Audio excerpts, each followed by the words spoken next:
ادخل على الجبنه البيضاء العاديه القوارب، مش هتختلف كتير، بس في تريكه. لكن حته البوله او المصفى والشاشه هي سهله.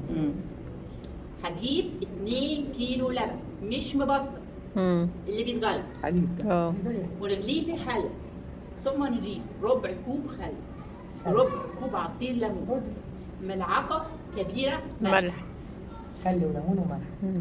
اقلب زي ما عملت، اقلب جامد جدا جدا، واروح الشاشه وسايباها لمده ساعه، وانا لا تقل عن ساعه. نزل ميه، هتنزل ميتها. بس انا بقى الميه دي مش هرميها، ليه؟ لا. لان اللي متكون ده مش هيبقى دوبل كريم كده سايله، كريمي، هتبقى حاجه زي ناشفه شويه، كتله ماسكه نفسها بقى، ماسكه نفسها غير الثانيه، ماسكه نفسها كتله. ايوه كتله جبنه بيضاء، كتله مربع مدور، اي حاجه كتله. هاخد الكتله دي وهحطها في علبه بلاستيك، وهضيف عليها مين؟ الشرش، وادخلها الثلاجه واشيلها. الشرش مش هرميه، احط لا مش هرميه، ده حفظ. جبنه مالحه فيه. لا ما احنا حطينا، بصي يا حبيبتي، احنا حطينا ملعقه كبيره. يا بنتي ما اضمنلكيش، ما هو لو ده سؤال كويس. لو حد عندي كبير السن وممنوع من الملح، ممكن اكتفي بايه؟ اقلل معلقه كبيره، اخليها معلقه صغيره ملح، واعتمد على عصير الليمون وربع كوب الخل. خلاص كده دي خلصت.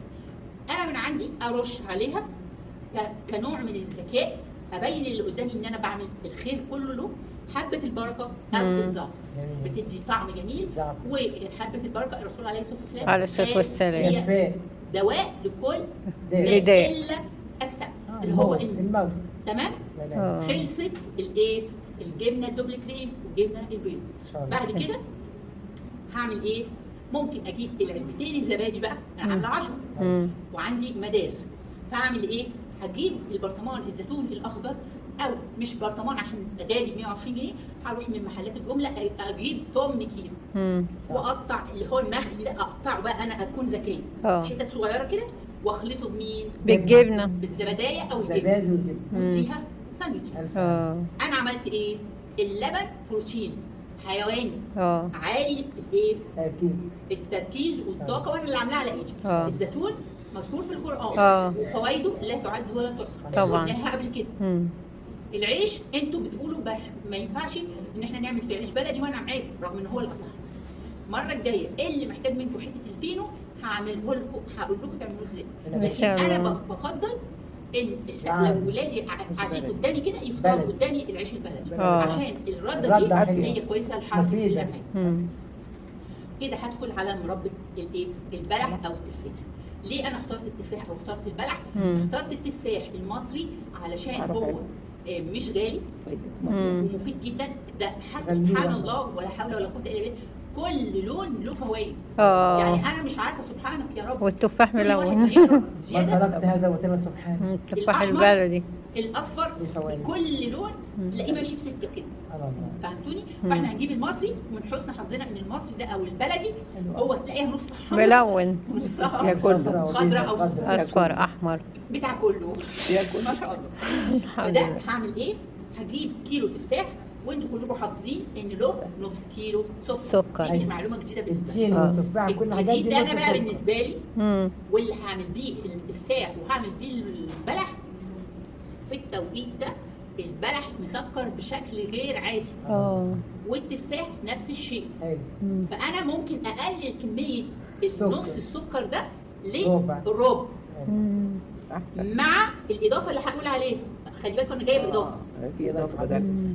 يوضع السكر مع عود القرفه مع عصير الليمونه مع الميه مع اهو باكو جيلي، هدوبه في ايه؟ نص ميه. طب انا بعمل بلح، يبقى من الذكاء اجيب جيلي احمر ولا جيلي اصفر؟ احمر. طب التفاح اجيب جيلي ايه؟ اصفر. واقلب كويس قوي الباكو في نص الكوبايه، واروح ضايفه واسيبه على النار يغلي غلوتين بالعدد. خلي بالكم انا قللت السكر هنا، ده بديل السكر، استني يا ريت كده بس. مم. بديل السكر ونمسك كلنا، حد فيكم مسك الباك الجيلي قرر عليه في سكر، في سكر، في سكر وفي ايه تاني؟ مادة اللي هي الكرياتين دي المهمة، دي أهم حاجة. الجيلاتين أهم حاجة. دي حيوانية، حلوة قوي. دي حيواني. مم. حاطين. جيلاتين فانا كده استفدت حاجتين، ان انا ما زودتش قللت السكر اللي انا عملت بيه المربى، في اه. الوقت نفسه دخلت لون مبهج. حلو. وعايزه اقول لكم انا لما كنت مدير اعلام طبي تربيه سكانيه في منطقه الجمهوريه الطبيه، جبت دكتوره في كليه الفنون الجميله حدثت الفريق كله عن اثر الالوان اللي احنا بنشوفها والاعلانات اللي بتتعمل ازاي بيخلوا البني ادم ينجذب يدوب. للحاجه ويشتريها حتى لو هو مش عايزها. صح. كل لون وايه اللي بيحصل. جميل. فمن ضمن الالوان اللي هي جاذبه وبتفتح الشهيه ايه؟ الاصفر والبرتقالي. جميل. خلاص. يا. مهم، وصلنا لحد جالي غلوتين.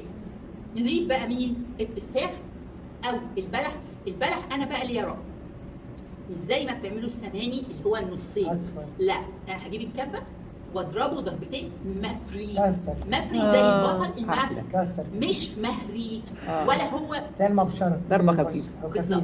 ليه؟ لان في اطفال كتير جدا ما بتحبش الحاجه المرهميه، يقول لك ده لا ما ينفعش. عايزة تشوف بصوا، الحاجة. انا لفيت على حضانات كتير جدا، عشان تعرفي مدارس تتعبي. ابتدائي واعدادي ثانوي، بنين وبنات، يعني منطقه الجمهوريه دي كلها انا مسحت المدارس كلها، وكنت بعمل ندوات تغذيه في سن مرحله المراهقه في قصر ثقافه سيدي جاز.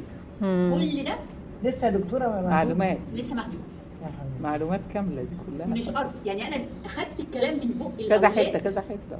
جميل. وحاولت اصلح لهم الفكره، اللي يقول لي مرهم واللي يقول لي كل واحد مم. مش متعود متعود. مش عارف ايه. حته الشكل دي انا